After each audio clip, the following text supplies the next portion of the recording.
All right, welcome to the Ironwood Gym. Want to look at today at some band exercises that we can do for our shoulders, and these are things that I really have in my program pretty much all the time. Now, I'm not saying I do all of them every single workout, but at least one of them is going to be in my program frequently, if not all the time. As lifters and athletes alike, we tend to like to focus on bench press, overhead press, and we forget about the shoulder. The shoulder is very kind of overused in those exercises, but it mainly focuses on the front delts, the front of your shoulder. Maybe you get a little bit of the lateral shoulder as well, especially on the overhead press, but we need to take care of the back side of our shoulder. Everything back here, the rear delts, some of the rotator cuff, the traps, the rhomboids. We need to hit all those as well, because if everything you do is up front of your shoulder when you bench press, the front of your shoulder when you do overhead press, what ends up happening is you create an imbalance. So you become very strong in the front, but very weak in the back. That leads to postural issues that can cause problems, that can cause injuries, overuse injuries in your shoulder. It leads to balances from just in strength from one side to the other. So you got a ton of strength in the front, but no strength to stabilize the shoulder in the back. So we need to take care of the back of the shoulder as well. So that's what most of these exercises do. Actually, all these exercises are strengthening it more from the back. Some of them are very simple. Some of them a little bit more complex, but they're all going to be done with bands, which make them very economical. You can do them between sets. You can take them with you and do them in a hotel room. There's a lot of different options for getting these in. So the first one I'm going to show you, very simple. A lot of people already know this one, but it kind of gets tossed kind of to the back of our memories, and we don't end up doing it. So you actually need to do it for it to help. The first one is just a band pull apart, and I usually use a Monster Mini for this. For the demonstration here, I'm going to use a mini band, but you're going to take it probably about shoulder width. If you grip too wide, you're really not getting a good range of motion, because if I grip really wide like this and I pull apart, my arms are only going a little ways, okay? They're only going just a little bit of distance. So I want to grip closer, and you can even go closer than shoulder width, but generally I'm going to say about shoulder width right here. And then you can see the difference when I do the pull apart. I have a much bigger range of motion, which means I'm getting much more out of it for strengthening my shoulder. From the front side, okay, I'm going to pull the bands apart. My arms are mostly straight. They're not completely locked.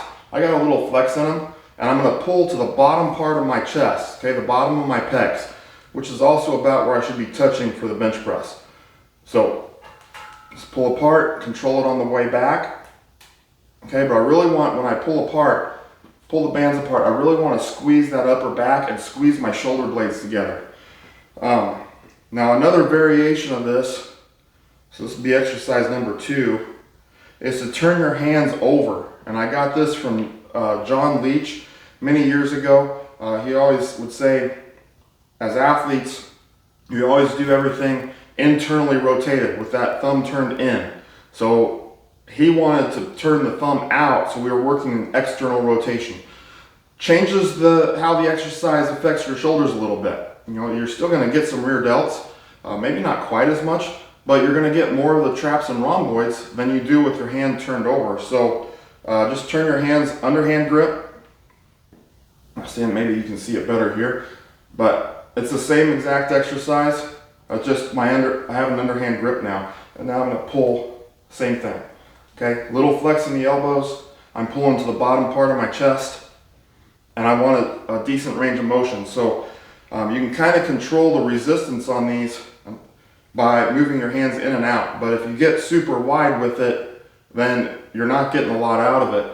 It would be better to drop down to a smaller band than move out too wide. Okay, so I could easily just grab a micro mini and do the same thing, and you kind of have to humble your ego a little bit, but now I can work my hands in even closer and still do that same exercise, and I can get more out of it. Now this is actually very easy. So I'm going to put my hands very close, and I don't know how this is going to go, but there it's starting to get pretty tight at the end. But if you really need to, drop down to that lower band, do a lot of reps. Most of these pull-aparts, I very rarely go less than 20 reps per set.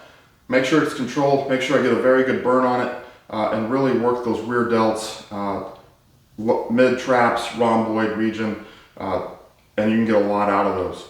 Okay, the next exercise here, again, this is a fairly simple exercise. You've probably seen this one before. You're going to take, this is a light band for females. You might want to do like a Monster Mini, or if you're not as strong, maybe a Monster Mini. The average band, and you can use two bands. You can actually hook this band up, and I've done this with a mini band. Hook them both up there and do it for added resistance. But toss that up over the edge of the rack, pull it through. Okay, I'm going to go a fairly close grip on this. You probably can't see it in the video very well, but I'm probably grabbing the bands right about here, okay, with about 4 or 5 inches in between my hands. And when I pull, this is a face pull, band face pull. When I pull, I want to pull to the top of my head, okay, not way down. And you can do different positions. I like to go higher. You could absolutely do different positions. You could do different heights. You could hook it in the middle and pull more to your like chin or to your chest. But I like to go up high. I'll stagger my stance. I'll put one foot out in front of the other. Okay, and then when I pull, I squeeze my traps and I pause at the top of my forehead. But I get a good squeeze back there. Again, this is something I'm probably not going to do for very low reps. It's something I want a lot of volume on. So I'm probably going to be doing 15, 20, 25 reps per set. Great exercise to fit into the warm-up, or maybe in between sets as you're benching. You can do it in between sets of bench. You can do it in between sets of triceps later on in the workout. But this is a great exercise to hit those traps. And I'll show you some of the other ones too. To hit your traps, to hit your a little bit of your rear delts. Probably going to focus a little bit more on your traps, but you could absolutely take these and hook it down lower. Hook it down like chest height, and you could use a heavier band for this if you need it, because you're probably going to be a little bit stronger here. And I'm way too close to the rack. You'd have to get back more. Again, you can stagger your stance a little bit to get more stability on the ground. You can pull to your chest. You can pull to your chin.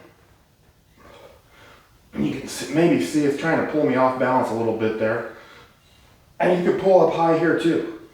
Make it get a little bit more, kind of like an upright rowish. Still a face pull, but and even the same thing, you can hook it all the way down at the bottom of the rack. Basically do the same thing. So you see, just a band face pull. There's a lot of different options here. I don't know if it counts as creating a different exercise, but I mean, you got up high, you can pull to your head. You got mid, you can pull to chin, you can pull above your head, or you can pull down to your chest. You can hook it down low like this. Same type of thing, stagger your stance. Pull to your chin, pull to your chest. That one's pretty easy actually. If you really want to challenge it, you can go up high. I'm kind of leaning my head forward. That definitely gets more into like an upright row, but definitely a good exercise, and it's really going to challenge your traps. So having strong, well-developed traps is very good, really for everything, for your bench press, for your squat, definitely for your deadlift. Having those traps in very good shape to help keep your shoulders in proper position. The next one here is one, I don't know where I got this. I believe someone showed it to me. But you're going to take probably a mini band for most people. If you're not on the stronger side, a little bit on the weaker side, maybe a female or a smaller guy, You can take a micro mini. You could even get up to doing a monster mini if you're stronger. And if you're really strong, you can try the light band, but you're gonna stand on it, set it down below your feet. That's what I just did. I set it down, let it kind of lay on the ground, and I stand on it right in the arch of my foot. I'm gonna take probably just slightly narrower than shoulder width grip on the band, okay? And at this point, the band is really loose. There's no tension on it, other than me just kind of pulling it somewhat tight, but I don't have it stretched at all, okay?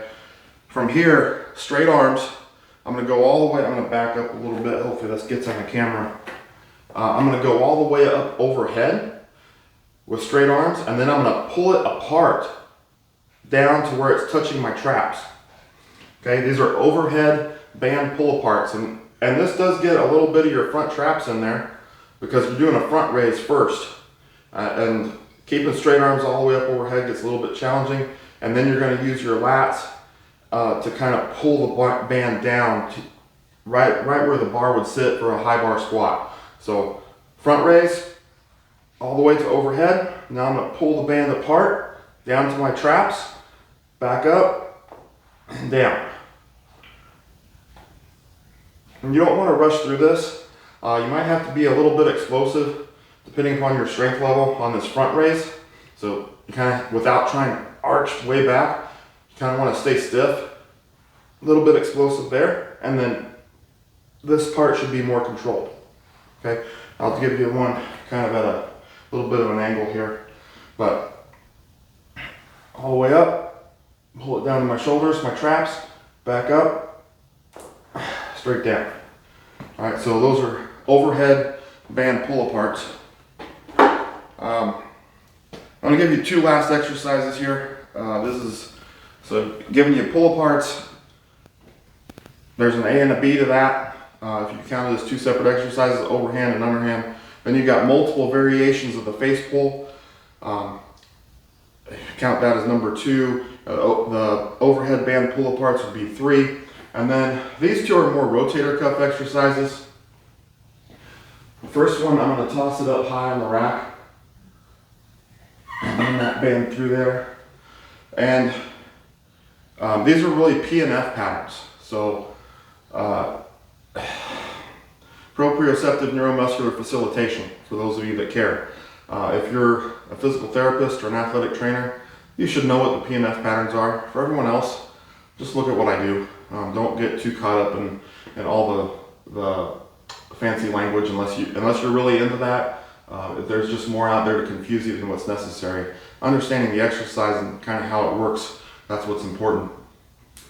So on this one, and some people do it a little bit different than I do. Some athletic trainers teach it a little bit different. It's really mostly the same thing, but it's going to work your rotator cuff, and it's not going to work it through that standard external and internal rotation, or up here, external and internal with your arm abducted. You know, there's different variations of that. This is going to work it more through a pattern that it would face through a lot of different athletic movements, or through life. So you don't really work in these fixed patterns most of the time in most activities.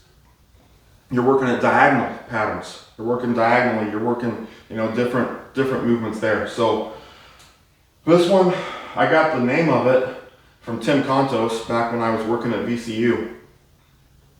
And he did this all the time, especially with baseball players. He'd do it with other sports too, but definitely hit it with baseball. So this first one is smack the dog. So you want to pretend that there's a dog down here. Obviously it's being bad, because you definitely wouldn't smack a dog that's being good. And you probably shouldn't smack one that's being bad either. But for the purpose of this exercise, we're going to smack the dog. And we're going to start with the band up high. I want my palm should be facing me. It means the back of my hand is facing directly across the room. And I want a little bit of tension on the band to start. This is an easier one, so you can scoot out further. You definitely want to feel the resistance here. When I pull, I want to lead with my elbow and pull that band down, but I'm doing it with my shoulder.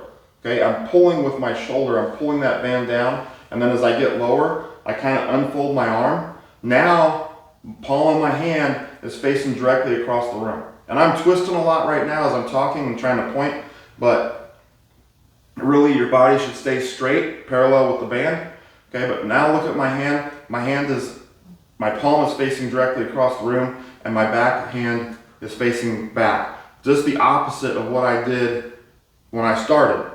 Okay, and you want to do that. You want to, you're rotating your hand, so you're getting that external rotation as you're getting diagonal abduction. Okay, abduction, abduction. So your diagonal abduction, okay, downward.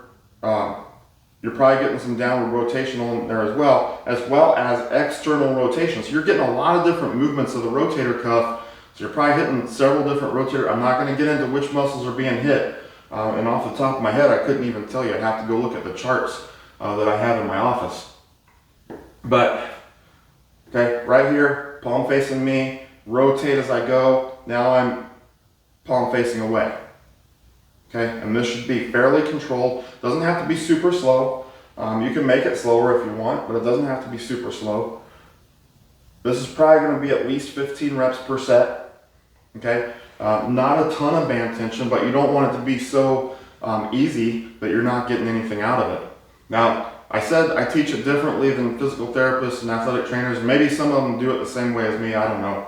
But a lot of times people will teach straight arm, same basic pattern, but instead of coming across, leading with that elbow and unfolding, they're going to keep a straight arm and do more of, if you can see it.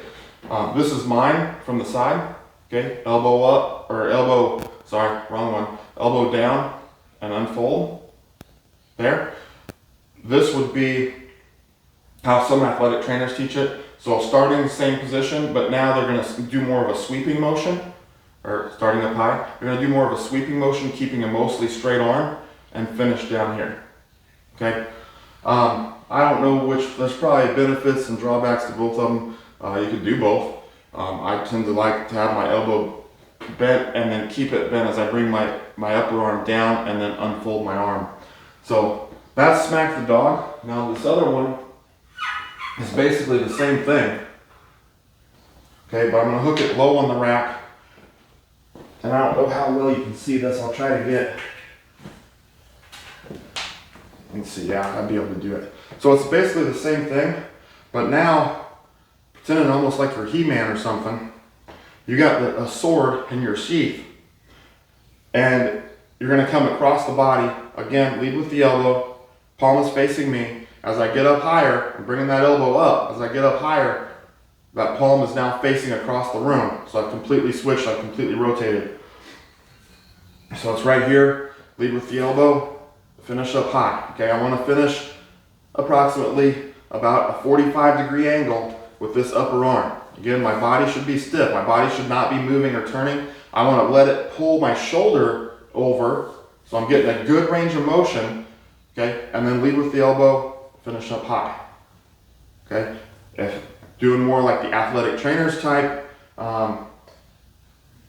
stiff arm or more stiff arm, you're going to do more of a sweeping motion, but you still want to get a good range of motion. You still want to reach across with this shoulder. I'm not turning, okay, I'm going to stay a little bit more stiff, so I'm focusing more on my shoulder, but then I finish up high, okay. For these, I generally at least 15 reps per set, and I generally put those in the warm-up, okay. So I'm getting some of that, getting my shoulders done, taken care of in the warm-up, and then I won't do them throughout the workout most of the time. Can you? Yeah, it's not a big deal, but it is something that does help get your shoulder warmed up prior to doing any sort of pressing. The pull-aparts, you can do those. Again, all of this is really high volume. You know, maybe the face pulls, if you back up enough, you can do some lower reps, but even those, I like to keep them 20 and above, maybe 15 at the lowest. But your band pull-aparts are definitely, for me, can be either one. They can be in the warm-up, they can be in the workout. If I do them in the workout, they're usually gonna, for me, I'm gonna do them later in the workout, probably pair them up with like a bicep exercise or something, but I don't want to completely just tuck it away so I forget about it. I do make my rear delts a priority. The face pulls, those are generally going to be done during the workout, and you can do those with a cable too. I like to do them with the bands, or either one. I like to do both of them, but definitely work on getting that squeeze, and that is probably most of the time done in the workout rather than in the warm-up. Could definitely be done in the warm-up. And then those overhead band pull-aparts, for me, either I put them in a circuit like in an introductory phase in the workout, or other than that, they're almost always done in the warm-up. So, but those are a few different variations that you can do for your shoulders just to help keep your shoulders healthy. Again, we do so much benching, so much overhead pressing, maybe incline work. We're working those front delts really hard. We need to do more on the backside, and you can definitely do more lat work with rows and stuff, but you do need to take care of your shoulders and do more shoulder specific work, such as these band exercises. And this is just a simple way of that you can get things done easy or fairly easily. So if you got any questions, let me know. But remember, always be in the pursuit of strength.